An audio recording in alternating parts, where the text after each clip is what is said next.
Election commission समूरन तकन तां chairman Tehreek Insaf Imran Khan जी कामयाबी जो नोटिफिकेशन जारी करण जो हुकुम ॾेई छॾियो। इलेक्शन कमीशन इमरान खान पारां चूंड ख़र्चनि जा तफ़सील जमा न कराइण जो नोटिस वरितो वियो हो, जंहिं ते चीफ इलेक्शन कमिश्नर जी सरबराही में 5 रुकनी कमीशन महफ़ूज़ फ़ैसिलो ॾिनो। इलेक्शन कमीशन 7 तकन ते इमरान खान जी कामयाबी जो नोटिफिकेशन जारी करण जो हुकुम ॾेई छॾियो।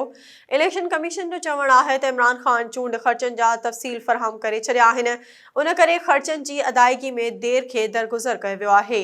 Election commission NA 22 Mardan, NA 24 Charsadda, NA 31 Peshawar, NA 108 Faisalabad, NA 118 Nankana, NA 45 करम ऐं NA 239 कोरंगी ते नंढी चूंड में इमरान खान खे कामयाब करार ॾेई छॾियो आहे।